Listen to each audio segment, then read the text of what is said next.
friendo, Steve here. And Larson. And welcome back to Going In Rock Countout. I'm back, Larson. I'm right here. And we're in the... No, we're just... We shot this in advance. We shot this like a month ago. Yeah, hopefully it's... More than a month ago. Still accurate. I mean, between June 14th and July 20th, hopefully more... a wrestler who's not on this list doesn't... Like fall off the edge of the earth. Exactly, yeah. Because that would do two things. That would be the end of that wrestler. It also prove there's a flat earth. Oh, my goodness. Hope that doesn't happen in the next 6 weeks. Yowza. Anyways. Yeah, so we figured we're taking the week off. I'm still in Europe. Larson's sitting on his couch at home. We figured let's just shoot a bunch of stuff in advance so we still have something going on the channel. Yeah, we kind of have to do that otherwise. You guys know that. We've been doing this all week. Yesterday we had the top 10 wrestlers who had the best 2019 so far. And now we're going to do the wrestlers who have had poo-poo 19 so far. So far. Yeah. But, there's still about 6 months left. They could be turned around. Oh, yeah. I hope they all turn around. I hope so, too. I hope everybody on the best list ends up having the worst second half of 2019. And everybody on this list... No. This is what I hope. I hope at the end of the year when we revisit these lists, we don't have to do a worst one at all. Everybody turns their 2019 around and has a great 2019. Everybody profits. Yeah. Including us. Because when the business is good, our business is good. Yeah, pretty much. Yeah. Anyways. Let's just get on with it, Sure, Larson. let's get into it. Here we go. Top 10 wrestlers who have had the worst 2019 so far. Number 10. Rusev and Shinsuke Nakamura. So they were feuding for U.S. title heading into 2019. Rusev was champion heading into Rumble pre-show. Yeah. Nakamura beat him for the title at Rumble pre-show. The following SmackDown 2 days later is when R-Truth beat Nakamura for the U.S. title. Rusev went in there, challenged R-Truth for a title match. R-Truth accepted, successfully retained the title. Yeah. And then Rusev turned heel, beating up R-Truth, and seemed to form like a tenuous alliance with Nakamura. Yeah. Like their goals were the same.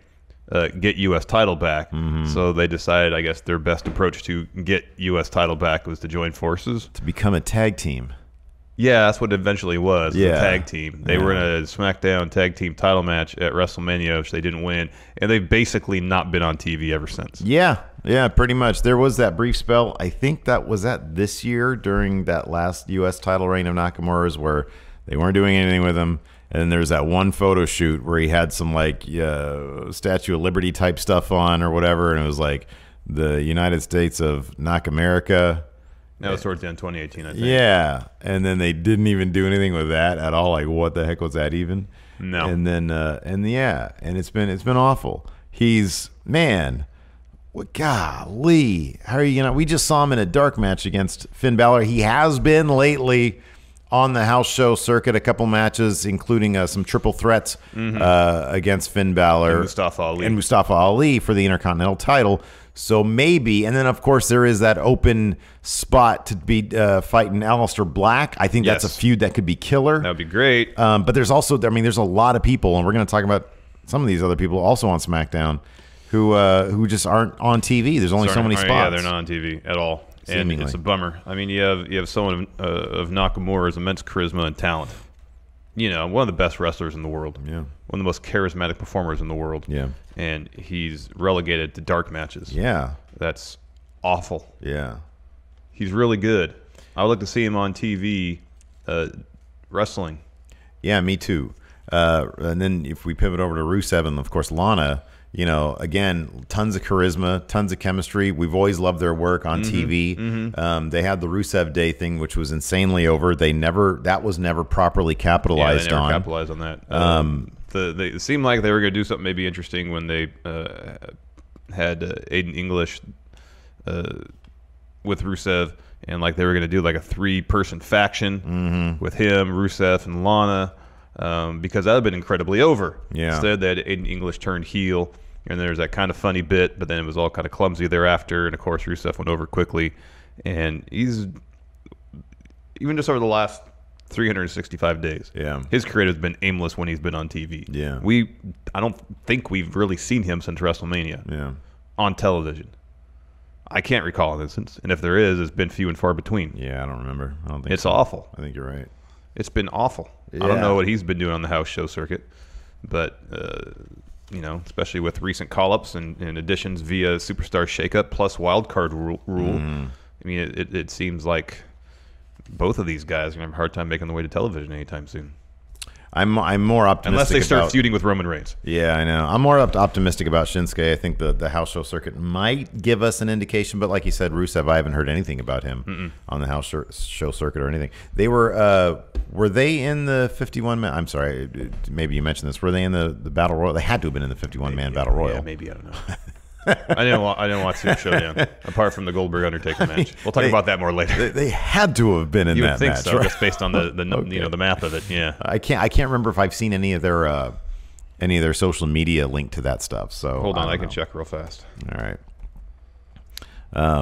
Yeah, no, I would. I mean, I think that either Aleister Black or Finn Balor would be killer, just killer. I mean, they're about to go on that Japan tour. Yeah, you would think he'd be a featured player there. You would think so, but I don't. Yeah, Nakamura was in the Battle Royal, and Rusev was too. Okay, all right. So that's the first we. I mean, it's two people out of 51, so you know that's not really a special thing. The Singh brothers were in the Battle Royal, so whatever. So still not a good spot. Anyways, let's just continue on. Yeah, let's move on. Number 9. 9. Robert Roode. I mean, he gained a mustache this year. That's cool, I guess.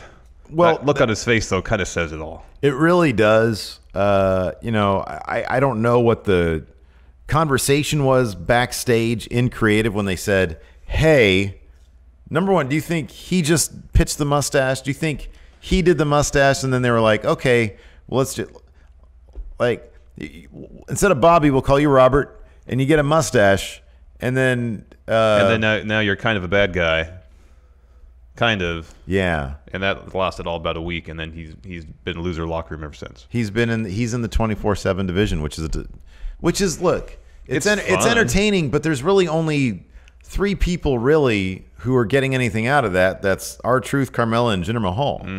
Nobody, and Drake Maverick. And Drake, yeah, maybe EC3, maybe, and maybe depending if EC3. They go any further with the elevator stuff. But like every time you see them, you see Robert Roode at the back of the line, pretty much. He's at the back of the line, man. Like, well, I have to do this. Yeah, but I'll just kind of hide out in the back. Maybe people won't notice me. Well, like I noticed him. He did do this when they were all trying to get in the elevator. He was too late to get in the elevator. He just went like this. Like he's not phoning it in like EC3 apparently was during his entrance. It's so bad. It is bad. It's so bad. So, but Bob Roode entered 2019 as a tag team champion with Chad Gable. Yeah. And then they lost 205 Lives, Chad Gable. Now 205 Live, yes. And then they lost those titles to Revival February 11th. Yeah. Raw after Mania, they kind of turned heel when they beat up Ricochet. And then about 2 weeks later, he shaved his beard, changed his name to Robert Roode, handed Ricochet his first main roster loss. Yeah. Sorry. And that was kind of like the high point of his 2019 right there. Yeah. So I believe Ricochet beat him in a rematch. Well, Ricochet, so here's the sequence. Robert Roode beat Ricochet. The next week, Ricochet came out and became a participant in Money in the Bank. So he got a spot even though he just lost a match. And then didn't Ricochet then the next week? He beat Bobby Roode. He beat Bob Roode. Yeah. And then he landed and he was like, yep, loser's locker room. He was the second ever 24/7 champion. He beat Titus for it. Yeah. And then he was pretty much instantly pinned. Not instantly, no. There's that bit backstage where Bobby Roode gets in the trunk of the car. Yeah. And then R-Truth lets him out and then pins him. Let me ask you this. So we've sort of talked about this. Let's for each of these entries, let's do this. So for the last one, we sort of indicated Nakamura. There's, he would be instantly. He's not been so buried that he can't come back from it. It's totally believable for him to challenge Aleister Black. Yeah, it's entirely possible. It's entirely possible for any number of things for Nakamura and Rusev to a degree, because we're sort of used to having Robert Roode has been buried to such a degree. Oh yeah, it'd be hard for him to make his way out of that. I could see the crowd getting behind EC3, for example. The crowd would totally get behind him because those are the 2 names I think in the loser locker room right now that really shouldn't be there. You know, like Jinder, it makes sense for him to be in a comedy thing with R-Truth. It makes sense. Totally, yeah, it's fine. Who are some other guys in loser locker room? Heath Slater makes sense for him to be there. Yeah, but like Cedric Alexander shouldn't be there. Oh, no. He shouldn't be there. No, not at all. The crowd would totally get behind EC3. I don't know if anybody could get behind Robert Roode or really believe him as a credible threat at this Not point. at this juncture now, which is unfortunate. It would take like a complete rebrand. I don't know what it would take at this point. He'd have to shave the mustache off and have no facial hair. Yeah, I hate using... Change his name to something else entirely. Bill Roode. I hate using the term buried, but my God. That's pretty much been the case. This is actual buried. I think at this juncture, it's safe to say that Bob Roode is the most bungled NXT call-up. Given what his ceiling was, where he was in NXT... should have been on the main roster. Yeah. I mean, people have pointed at the Ascension because they had the belts for a while. They had the week that was like I know it was like they had the belts for like a year, but if you actually look at all their matches and who they were against, it was before takeovers were takeovers. Yeah, it wasn't the stiff as a competition. Yeah. At the same time, I mean, not to speak ill of tag team wrestling, because I like tag team wrestling. Yeah, sure. I mean, it's the tag division isn't held in terribly high esteem within WWE anyways. Right. And it's not like they're the War Raiders. No. You know, it's not like you bring in War Machine and you do what you do to them now. Yeah. That's a bigger tragedy than the Ascension, to be honest. The Ascension at least got TV time immediately. Yeah, exactly. I mean, it was terrible, but at least they were on TV. They were trying to do something with them. It ended up completely sabotaging them. But no, I think Robert Roode is the poster boy for bad call-ups. I think there's no debate, I don't think. I don't think there could be any debating that. No. So I don't know what it would take for him. I think that his you'd have to go back to Impact at this point. I mean, that's one thing right now. He's actually getting a direct deposit, and they're probably pretty he's probably good. making decent money. Yeah. But Impact. No, man. I mean, look, All Elite, yes. Maybe he can join Tyler Breeze and his tag team partner back in NXT. Wait, Tyler Breeze's tag team partner? Oh, you didn't see that? That might have aired by now. That might have aired by now? Yeah, the last tapings. No, I didn't see that. You didn't see that? Yeah, it's pretty cool. Don't tell me. No, I didn't see it. Ooh, all right. Exciting. I'm not going to look at spoilers. I'll probably ask you after this. Hopefully it aired by now, otherwise, oops. Number 8. Anyways, just move on. Bob Roode can go back to NXT. Number 8. 205 Live main eventers. So both Cedric Alexander and Buddy Murphy were called up to the main roster during the Superstar Shakeup post-Mania. Cedric to Raw, Buddy to SmackDown. I believe Cedric's had one match on the main roster since his call-up, a losing effort against Cesaro. Yeah. Buddy, apart from his old introductory promo, haven't seen him. No, he had an off-air promo, an unaired promo in front of a live crowd on SmackDown. Where he called out Mustafa Ali. Right. Speaking of which, I do believe you can actually add him to this group of 205 Live main eventers. Obviously, he was super prominent there on 205 Live, got called to SmackDown, had massive momentum behind him. And then just prior to WrestleMania, prior to Elimination Chamber, he suffered an injury. Concussion. And was replaced by Kofi Kingston, and we all know what happened with Kofi Kingston. Yeah. Evidently, Mustafa Ali had sort of rumored that he might have been a part of that WWE title match. I forget, was that supposed to be Kevin Owens? It was supposed to be Kevin Owens at WrestleMania, but Mustafa is supposed to have that spot in Elimination Chamber. He was supposed to have that long run in that gauntlet match. Yeah, that's right. Yeah, before Elimination Chamber. And I think he might have had a title opportunity at Fastlane lined up. Yeah, and if the crowd, look, we all know Mustafa Ali hits it out of the park every single time. Oh, he's fantastic. I could see, maybe not to the same degree, but I could totally see the crowd responding to him in such a way that it would turn a lot of heads and maybe would have made that Mania match a triple threat, for that WWE title.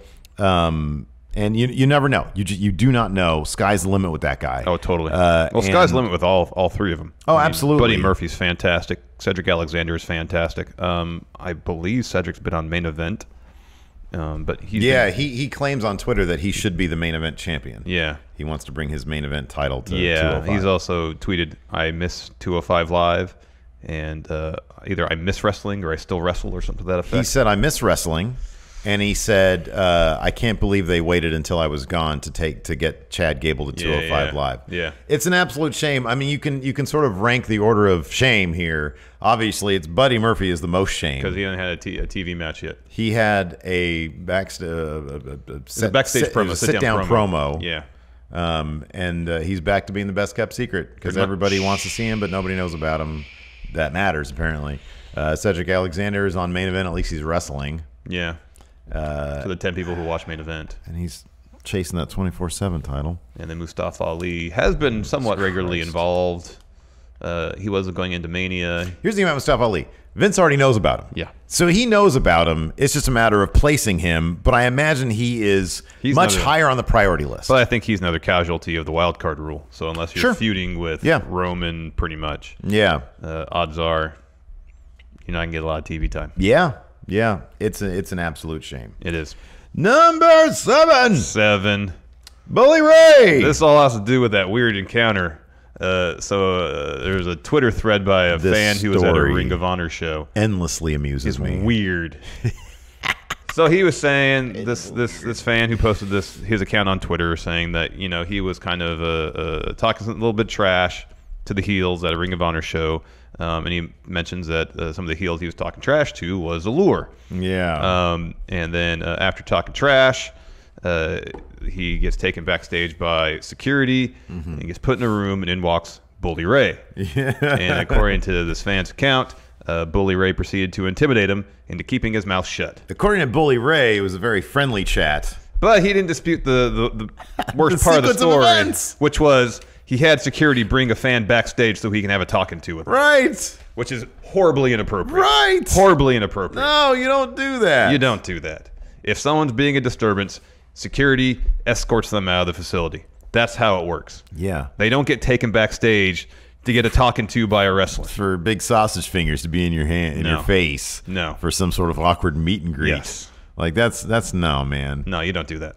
Like I'd pay a little bit extra to do like a meet and greet, but not for a stern talking to. No. Man. But then I'm not at shows like, harassing people. And there's been all sorts of different reports. Yeah. Like there's lots of eyewitnesses who are then tweeting after the fact saying, well, this happened. The fan is making him out to be a little less of a dick than he actually was. Yeah. But the bottom line is what you said is absolutely true. If somebody is crossing a line, kick them out of the show. Yep. If they're not crossing a line, let them be. Or if they're most decidedly crossing the line, kick them out. If they're towing over the line, have a talking to with them. Security, have a talking to with them. Yeah, exactly. Say you need to stop this, or we're going to remove you from the facility. Yeah. And if he's not crossing the line, then there's no reason to talk to him. Eye contact from security guard and say, bring it down a notch. Yeah. And you're good. Not bring him back. You're opening yourself up to just all sorts of potential liability issues. Yeah. What if this fan said, "Oh, Bully Ray hit me. Yeah. Put his hands on me. Put on a cowboy hat and touch me in the shower." Wow. That's litigation. You never know what exactly. these, No, I know what you mean. That's litigation. Ring of Honor. That's a JBL Edge reference. Yes, it is. That's litigation that Ring of Honor, I'm sure, doesn't want to deal with. Right. So yeah, it put Bully Ray and the company he works for in a bad situation potentially, and it's completely avoidable. Mm-hmm. Yeah. So there is also the matter of his booking, which we'll get to in this next entry. Number 6, Enzo and Cass. No, Enzo and Cass XL. I'm not gonna. That's their new names. Yeah, I know, man, but they had it on a shirt. I wasn't about to write that down. They had it on a shirt they were trying to sell. Bro, they're Enzo and Cass. They were trying to sell. They may buy shirt, doubtful. Look, man, they're Enzo and Cass. So this is the deal. There was a tag match. I believe it was a triple threat or four corners. Oh, 4 corners. Yeah, it was 4 corners. Yeah, it was. Marty and it was Villain Enterprise. It was PCO and Brody King. Yeah. Briscoes, Girls of Destiny. It's not an evil. Yeah. It was a title versus title, IWGP tag titles and Ring of Honor tag titles all up for grabs. At G1 Supercard. Yeah.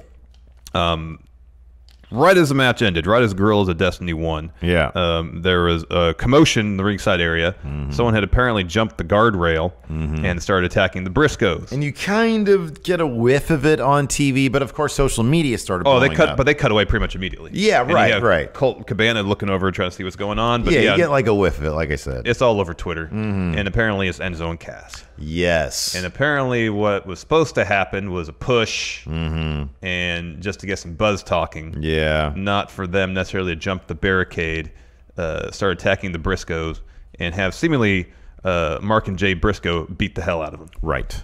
Yeah. Because that's what it seemed like. It had Bully Ray was even out there getting his hands on them. It turned into a huge embarrassment for Ring of Honor because no one likes Enzo and Cass. Felt like a really bad test balloon.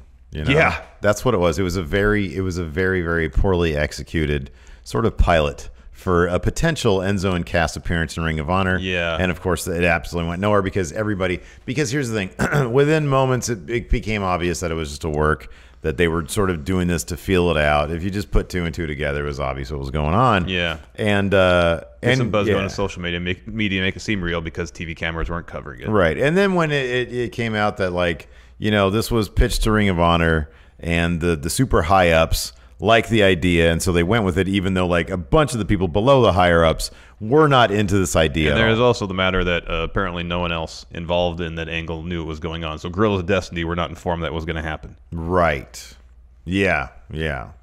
And that's just... So, but again, it's a situation where, I mean, I'm assuming Tama Tonga looked over, saw it was Enzo, was like, all right, I'm not dealing with this. I think, weren't they told that something was going to happen? Maybe, but they didn't. They were. I think that was the thing. I think that everybody else was said, hey, they're going to do a thing afterwards. And so at that point, I mean, I'm sure that Tama Tonga was like, oh, that's the thing. And that's why he like reacted the way he did. Because it was with it was like part pity, part disgust. Well, he went backstage and threw the Ring of Honor Tag Team Championship on the ground.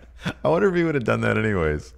I don't know. If he didn't see Enzo and Cass. He more or less said, to hell with this belt. I'm a double IWGP Tag Team Champion. This is garbage. It's great. Oh, man. And, of course, it seemed to be that was a Bully Ray thing, right? He's, like, very heavily involved in the creative. Apparently, he's getting more hands-on with creative. At Ring of Honor. So, again, he sort of put two and two together. Chances are this is like a Bully Ray thing. Just like Allure coming in and being pushed. Yeah. So, right after this, Enzo and Cass XL. Would you please refer to them as Enzo and Cass? No, they're Enzo and Cass XL now because they're trying to sell shirts with those names on it and some other crap. Wait, my name is Cass what? Cass XL. XL, but I'm like bigger than I should be like 7XL because I'm 7 foot tall. Yeah, why is he just content being XL? Yeah, why aren't you talking as Enzo right now? Hey, Cass. Hey, how you doing? Wait, no. Hey, Enzo. Enzo. What? Enzo. Enzo. I thought that guy was an ECW. No, he's right here in front of you. Hey. I'm real one. I'm the real one. Oh, man. That's just my rap name, though. I'm Enzo when I do the wrestling. I'm Enzo, but otherwise I'm real one. Enzo, I'm a real one. Anyways, we haven't seen him since, so that's a good thing. Yeah, they tried to sort of ignite this feud on, like, to reignite it or to like kick it and see if it'll do the pads or whatever. It's when you're on like Survivor and people are rubbing the hell out of those two sticks to try to start a fire. Or naked and afraid. Yeah, and they're like, I should have brought a fire starter with me. And so like Cass did a Twitter promo on a video. Hey, who the F are you talking to? Tama Tonga or whatever. And then Tama Tonga was like, he did some videos saying that he stopped Enzo from coming to the locker room because he thinks Enzo's a cancer. I don't know how much that's real, how much that's fake. I don't know if Tama Tonga's just playing along. Maybe he can make some money off him. I don't know. Maybe he's thinking that dude's getting into beef with what culture? So yeah, I know. he'll seemingly get into beef with anybody at this point. Maybe, but he didn't seem too excited to be involved in all that, though. No, he didn't. No, which is completely understandable. He seems excited to be in the thing with what culture, though. Yeah, man. He stalks them. He like follows them around. The heck. That'd be terrifying. He just like shows that he like comes through that door over there. Well, that'd be even more creepy because we'd have to come through a window because there's no door into the office in that room. I know. He just came in and hung out here. Anyways, moving on. Number 5. Bill Goldberg. Where's his name? Right there. There's Goldberg's name. Bill Goldberg. So this is all due to his match at Super Showdown, which was awful. That's a very sad picture right there. It is. There. That's amplified in black and white. He runs headfirst into the ring post, concusses himself, busts himself open, knocks himself out, and subsequently has one of the worst matches in recent WWE memory. Enters the pantheon of terrible, terrible matches. Yeah, this was obviously... so it's funny because there was sort of... it was reported later that, he brought his wife and son out again. That was one of the stipulations for bringing him out to Saudi Arabia. Also, probably a ton of money. And he probably had a good idea. He was probably, this would be cool. Goldberg versus Undertaker. Yeah, dream match. He seems like the kind of guy who would appreciate that. And, of course, there was the massive, massive payday he obviously got for doing this. Totally. The dude went out. He was out on his feet. Yeah. He had rubber legs after going head first in that ring post. But really, I mean, had no business being in the ring after that. Was the match really going to be? It was never going to be good. And that was another report that came out, is that a lot of people were sort of shocked that it went more than 5 minutes. Yeah. Because this was like 8 minutes, and it really should have been like the perfect template was like that first Brock Goldberg. Well, even match. their Mania match was like 5 minutes, and it was entertaining. Yeah. But this was not. This was kind of depressing to see because you have Undertaker, which it's been sad to see his body break down over the last 6, 7, 8 years in front of us. Yeah. And the level of his performance has dropped tremendously. And then Goldberg, who really has wrestled 3 matches in the last 15 years. Yeah. Comes out, and the booking in the match initially was decent. It's a couple spears, but once Goldberg hit his head on that ring post, everything went south real fast. And it's funny because in the newsletter when covering it, Dave Meltzer was talking about how, if this was any other match, they would have stopped it on the spot. Had you heard the story about Triple H stopping? Daniel Bryan, no. I had not heard that kind before. of interesting to go back and watch that and see how it went down, because it was on Raw apparently. Yeah. But yeah, in any other event, and I mean, things happen, like the Silver King thing, how he passed away in the ring, and it took forever for someone to come out there. And the fact that they're not, you got 2 guys who are like 50 years old in that ring, and you're not keeping a close. It's like, man, you're not keeping a close eye on that to monitor the situation in case something happens. One of these guys can have a heart attack in that. I know. I know. And it's a bummer that once they saw that Goldberg had no legs, even if you want to try to get a finish for the fans, you don't have to just say, all right, call the match. Just have someone backstage tell the ref, all right, finish, go home now. Taker hits chokeslam, pins him, done. And then you avoid those 2 spots where people got dropped in their heads. I mean, I know this is sort of silly, but have a third wrestler run out and you do like some sort of weird wonk, and then maybe you can pick up the story down the line for like a sequel or something. I don't know. You're right. I mean, you got to do something. You got to do something, man. I get that this is a lot of money. I get it's a dream match, and I get that it's the main event of like a big Saudi show. Health, though. Like I always say, you got to try to take the worst case scenario off the table. Worst case scenario is somebody dies during this main event. You got to take that off the table. You have to. So, anyways, Goldberg, not a great return for Goldberg, and he even tweeted out, hey guys, I'm sorry, apologizing to his fans for. But also, man, you can't be knocking your head into a door before a match. You shouldn't be doing that. Should be doing that, and then subsequently knocking your head into a ring post. I mean, if that's an accident, that's one thing. Yeah. But ramming his head into a door, that's not even an accident. Yeah, that's unnecessary. Yeah. Anyways, let's move on, Larson. Yes, Number 4. Tommaso Ciampa. So he was having a pretty damn great 2018. Oh, yeah. And early 2019. Huge. He took part in these kind of weird call-ups that happened in February 2019 where Aleister Black, Ricochet, Johnny Gargano, and himself were all kind of called up seemingly because Vince said, hey, Triple H, I want your 4 best wrestlers. And so instead of bringing him up within the context of any storyline, they just did a PowerPoint presentation at the head of the show, introduced by Triple H, who looked like he didn't want to be there. He probably didn't. Like all that waste, like the 4 biggest names, and you're just wasting them. No stories. Just, oh, you're going to see them in action tonight because Dad wants it. Yeah. And so, he came in. They had to sort of do this weird, like, not acknowledge that him and Gargano were in this super complex character-based feud / alliance. I mean, it was basically Shakespearean. Yeah, and then they're on main roster is just like, oh yeah, we're kind of not acknowledging each other, but we kind of are. But we're a tag team now. Yeah. Yay, DIY. Yeah. And they wrestled a couple tag team matches, but on March 6th, Dave Meltzer reported that Ciampa was dealing with a neck injury that they were hoping that he could kind of work through until TakeOver New York and then heal up. Well, it got to the point where he had to have surgery. WB later confirmed this report. And then on the March 20th edition of NXT, Ciampa officially vacated the title, and by that point, he had already had surgery. Yeah, he did appear on the pre-show at the last Takeover in Bridgeport. He also appeared at the conclusion of NXT Takeover New York after Gargano won the title to celebrate with him. Yeah, during the pre-show at Bridgeport, he gave a bit of an update. He says, "I've been cleared for non-contact physical activity in the ring, I guess, so he can start running the ropes, yeah, that kind of stuff." And he's been working out, lifting. He's posted videos on Twitter of him working out and rehabbing.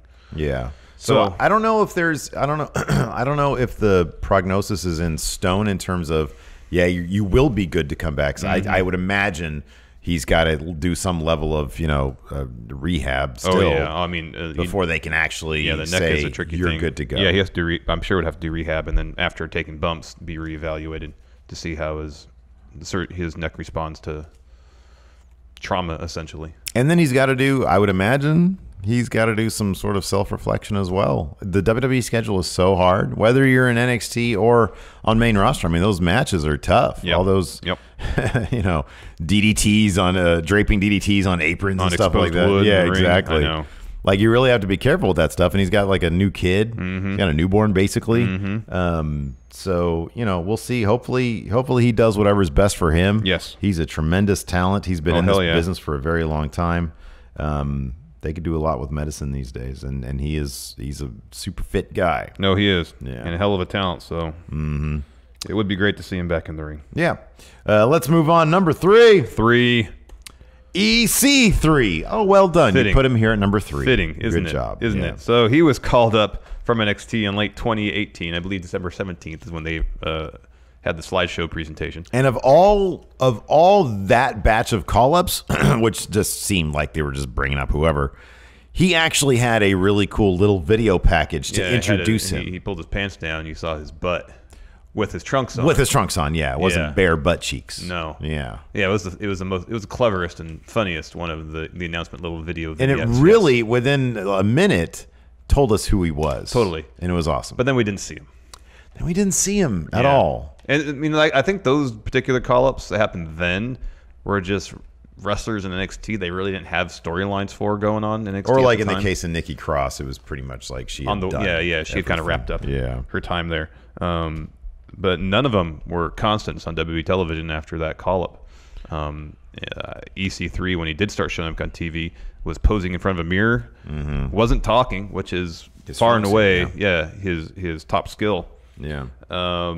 And then he got heat during his brief program with Dean Ambrose. This was the worst. Yeah, because apparently EC3 was working these matches face, Dean heel, yet the crowd was chanting for Dean. This is after a report had come out and WWE acknowledged that Dean was not re-signing with the company when his contract expired. And so Dean was getting babyface pops, and Vince put the blame on EC3 for that. Yeah. And so he was instantly in Vince's doghouse.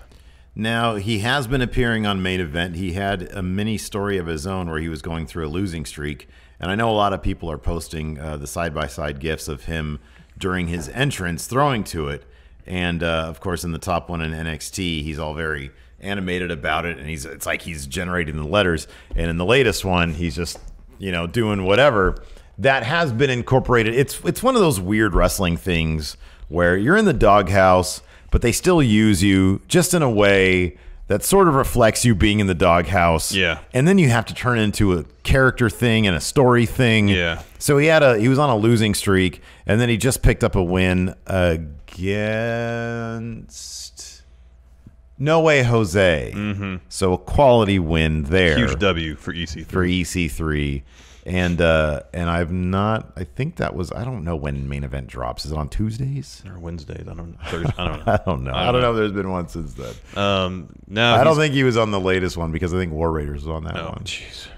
Now he's also got a Red Solo Cup gimmick now. So there was a shot of him at the Usos block party sitting while Mayhem was ensuing behind him, just kind of sipping from a Solo Cup or holding it up. Yeah. And now he more or less goes everywhere with Red Solo Cup. Yeah. With that same look on his face. Yeah.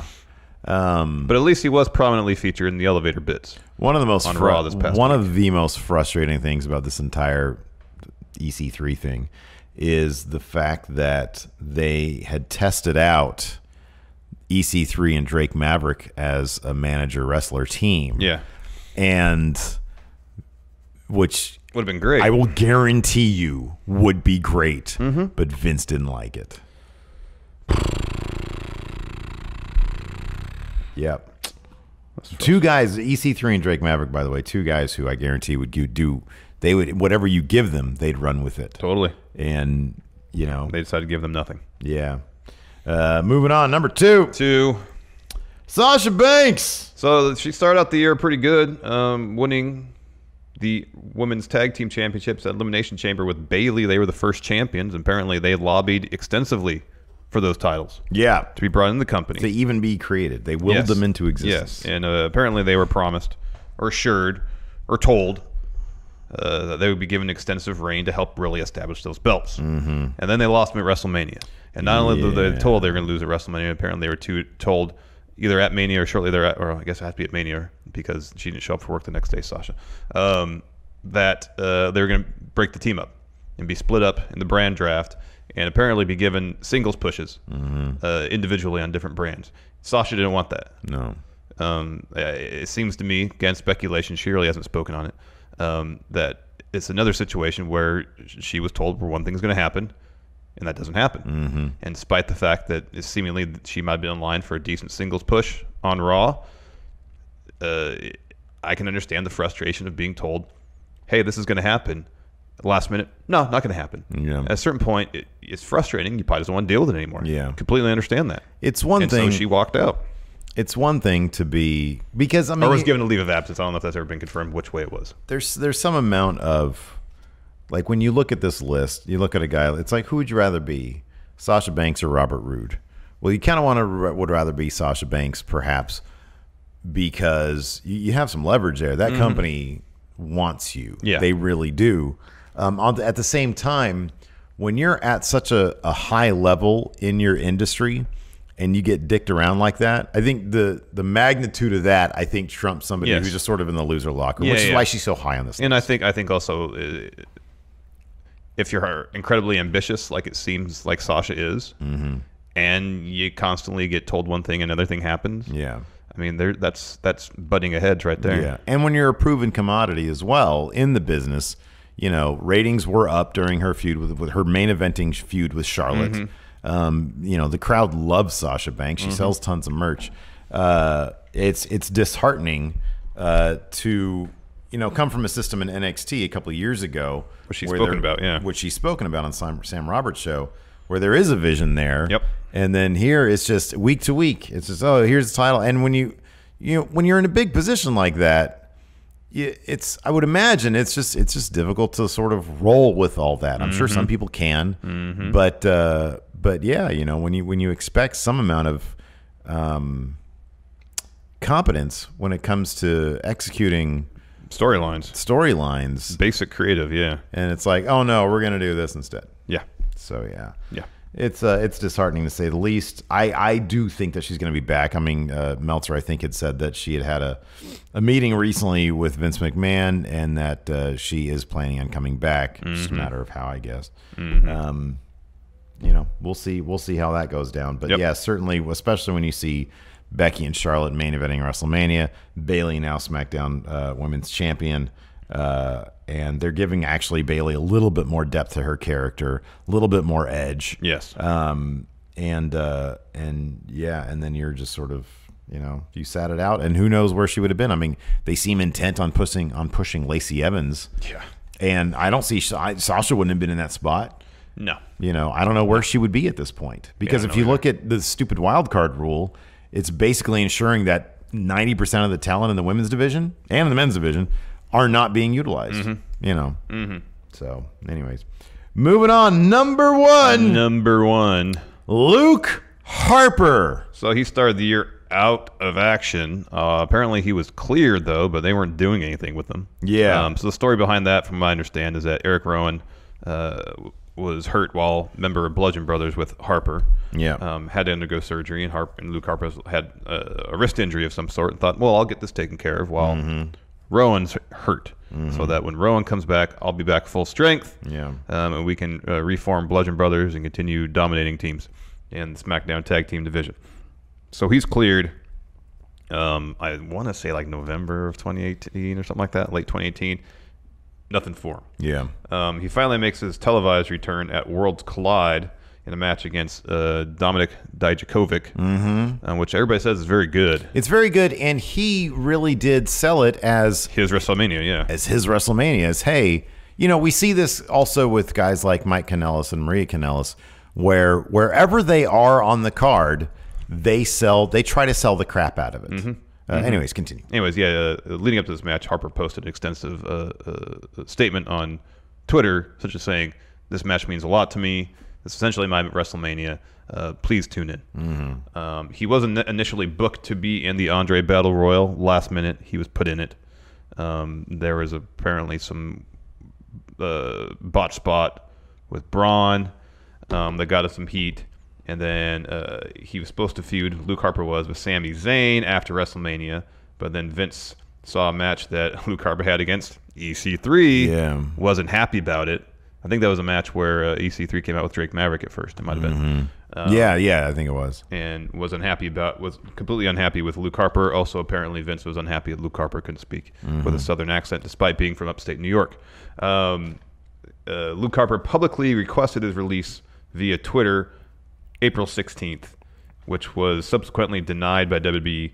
And not only was it denied, they added 6 more months to his contract. He was made an example. Yeah. Out of because his contract was to expire in November of this year, but due to his injury, they put 6 more months on his deal. And nobody since has publicly requested a release. And I'd be shocked if anybody does. I mean, Ty Dillinger did a couple months before Luke Harper did it. Yeah.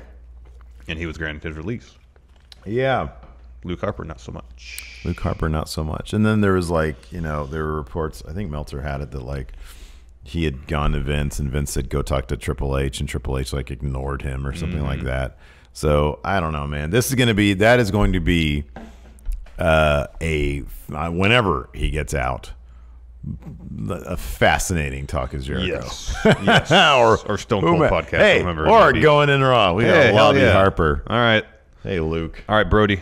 Okay, Brody. Yeah, here's your invitation. Open invitation. Open invitation to Brody Lee to appear here on Going In Raw. We will put you up in the finest guest room at my house. Oh, there you go. Wow. And pay for plush accommodations. Pay for half your ticket. All right. Economy plus.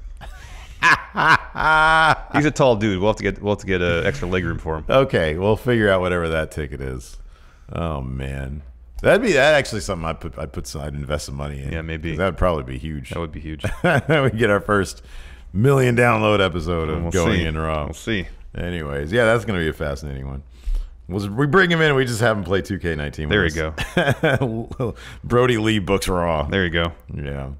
So anyways, those are the wrestlers we feel had the worst first half of 2019. Let us know what you guys think in the comments. Thanks so much for watching. We'll be back live next week. Thanks. Oh, yeah, Monday. Yeah, Monday we'll be back. This is going up on what day of the week? Saturday. Oh, 2 days. We'll be live. Awesome. I'll look different maybe. You'll probably be somewhat paler. Tired because jet lag and all. Yeah, that's right. I'll just be sitting here. Be over United Kingdom for 3 weeks, come back here and have to adjust back to California time. Not looking forward to that. Anyways, thanks so much for watching. Until next time, we'll talk to you guys later. Goodbye.